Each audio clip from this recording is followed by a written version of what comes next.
Personally আমার কাছে মনে হচ্ছে এরকম প্রেশার ম্যাচ আমি আর এর আগে খেলিনি। প্রথমত এই জয়টা পুরা বাংলাদেশ দলের, যেই 15 জন প্লেয়ার ছিল, সাথে কোচিং স্টাফ ছিল, সবাই মিলে আমরা খেলাটা জিতেছি। ও ব্যাটসম্যানদের কোনো আলাদা কোনো মেসেজ দেওয়ার ছিল না, যার যেটা নর্মাল প্ল্যান করেছে, উইকেটটা রিড করে ওইভাবে ব্যাটিং করার ইয়ে ছিল। আমরা স্কোর বোর্ড দেখে কোনো আলাদা প্ল্যান করি নাই। বলা যেতে পারে যে আমার কাছে তো তাই লাগছে খেলা শুরু হওয়ার ইভেন 2 দিন আগ থেকেই এটা আমরা সবাই জানতাম। পার্সোনালি আমার কাছে মনে হচ্ছে এরকম প্রেশার ম্যাচ আমি আর এর আগে খেলিনি, বাট আল্লাহর অশেষ রহমত, আলহামদুলিল্লাহ, যে খেলাটা দিন শেষে জিততে পেরেছি। না, আমি একটু আগে যেটা বললাম যে খেলাটা শুধু ওপেনারের না, যেই 7-8টা ব্যাটসম্যান ব্যাটিং করি আমরা। আর নয় ড্যাম্প ওয়ালের সাথে toxic relation, Berger mister expert damp গার্ডই সঠিক সলিউশন। পরে সবারই দায়িত্ব। আমি যেটা ক্যাপ্টেন হিসেবে চাই যে সেট হবে, যে স্টার্ট পাবে, ও যেন খেলাটা শেষ করে।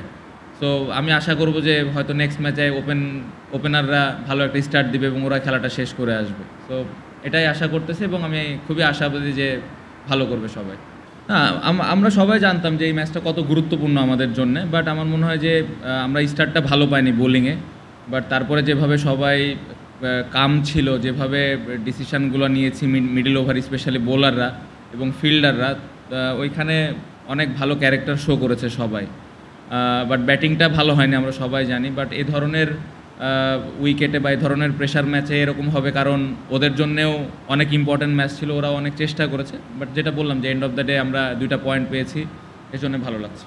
না, এই জয়টা গুরুত্বপূর্ণ ছিল, বাট নেক্সট 3টা ম্যাচও খুব ইম্পর্ট্যান্ট। নেক্সট ম্যাচ সাউথ আফ্রিকার সাথে, ওই ম্যাচটা নতুন করে পরিকল্পনা করে আবার আসতে হবে এবং আমি যেটা বললাম যে ভালো ক্রিকেট খেলা ছাড়া উপায় নাই এবং স্পেশালি ব্যাটসম্যানরা যদি আমরা কন্ট্রিবিউট করতে পারি সবাই, তাহলে নেক্সট ম্যাচেও ভালো কিছু হবে। অবশ্যই এই ধরনের ম্যাচ জিতলে তো সবাই কনফিডেন্ট থাকে, বাট যেহেতু এই ম্যাচটা আমরা জিততে পেরেছি, সবার একটা আত্মবিশ্বাস, বাড়তি আত্মবিশ্বাস তো থাকবেই। সো এই আত্মবিশ্বাসটা নিয়ে যদি আমরা সেকেন্ড ম্যাচে যেতে পারি, অবশ্যই এটা কাজে দিবে এবং আশা করব যে সেকেন্ড ম্যাচটাও ভালো কিছু হবে। শান্ত, আমার 2টা পার্ট। একটা হচ্ছে যে আমি জানি আপনি বোলিং ক্যাপ্টেন, আপনার বোলিংয়ের উপরে খুব আস্থা আপনার টিমের। তারপর আপনি যখন টসে জিতে ফিল্ডিং নিলেন এবং ওরা পাওয়ার প্লেতে একদম ফ্লাইং স্টার্ট করলো, আপনার কি কখনো মনে হয়েছে কিনা যে মানে ডিসিশনটা নিয়ে কোনো কোশ্চেন জেগেছে কিনা মনে? না, একদমই। আর সেকেন্ড হচ্ছে নিউ ইয়র্কে যাচ্ছেন আপনারা, সাউথ আফ্রিকা, নিউ ইয়র্কের উইকেট দেখেছেন কিনা আপনি? যে 2-3টা ম্যাচ হয়েছে, ওই উইকেট সম্পর্কে আপনার মত? একদমই মনে হয়নি যখন টসে জিতার পরে ফিল্ডিং নিয়েছি, যখন ওরা ভালো স্টার্ট পেয়েছে। একদমই আমার কাছে পার্সোনালি আমি একবারও ডাউট ক্রিয়েট করিনি, আমার মনে বিশ্বাস ছিল, কারণ খেলাটাই এমন, 1-2টা উইকেট আমরা যে কোনো সময় কামব্যাক করতে পারি। আর আমাদের বোলাররা যেরকম শেপে আছে, যেভাবে বল করছে লাস্ট কয়েকটা সিরিজ ধরে, আমি খুবই আত্মবিশ্বাসী ছিলাম এবং যে জিনিসটা ওরা করে দেখাইছে। নিউ ইয়র্কের উইকেট, হ্যাঁ, টিভিতে খেলা দেখার সুযোগ হয়েছে। আমরা শ্রীলঙ্কা সাউথ আফ্রিকার ম্যাচটা যেদিন আমরা প্র্যাকটিস করি নাই, 3 তারিখে সম্ভবত, ওই দিন আমরা পুরো টিম একসাথে বসে ওই ম্যাচটা দেখেছি এবং প্ল্যান করেছি যে আসলে কিভাবে খেলা উচিত।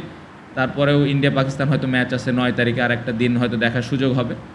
তো ছোটোখাটো তো একটু আইডিয়া পেয়েছি আমরা, বাট ওই দিন পার্টিকুলার ডেতে উইকেটটা কীরকম থাকে, ওইভাবে আমাদের অ্যাডজাস্ট করে আসলে ব্যাটিং বোলিং দুটাই করতে হবে।